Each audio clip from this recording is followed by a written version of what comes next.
শাকিব অপু মানেই ঢাকাই চলচ্চিত্র জগতের বহুল চর্চিত এক অধ্যায়। পাপারাজ্জিদের ক্যামেরা আর আলোচনার কেন্দ্রে তারা বরাবরই থাকেন। এবার অপুকে প্রশ্ন করা হলো, শাকিবের সাথে কাটানো সময়গুলোতে কেমন গেছে তাদের ভালোবাসা দিবস। ভালোবাসা দিবস মানেই কারো কাছে গোলাপ, কারো কাছে স্মৃতি, আবার কারো কাছে নতুন শুরুর সাহস। তারকাদের জীবনেও কি তেমন ব্যক্তিগত মুহূর্ত থাকে, নাকি ক্যামেরার আলোয় ব্যক্তিগত দিনগুলো হারিয়ে যায় কাজের ভিড়ে? ঠিক এমন প্রশ্নের মুখেই এক খোলামেলা স্বীকারোক্তি দিলেন ঢালিউড অভিনেত্রী অপু বিশ্বাস।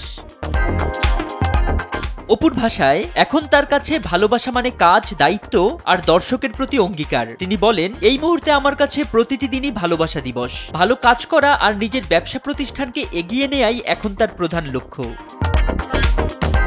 প্রাক্তন স্বামী ও সুপারস্টার শাকিব খানের সঙ্গে ভালোবাসা দিবসের কোনো বিশেষ স্মৃতি আছে কিনা এমন প্রশ্নে অপু বিশ্বাসের জবাব ছিল শান্ত ও স্পষ্ট। তিনি বলেন, ভালোবাসা দিবসে আলাদা কোনো স্মৃতি নেই। দীর্ঘদিন শুটিং সেটেই দিন কেটেছে। ডিরেক্টরের অ্যাকশন বলার পর সংলাপটাই ছিল আমাদের ভালোবাসার মুহূর্ত।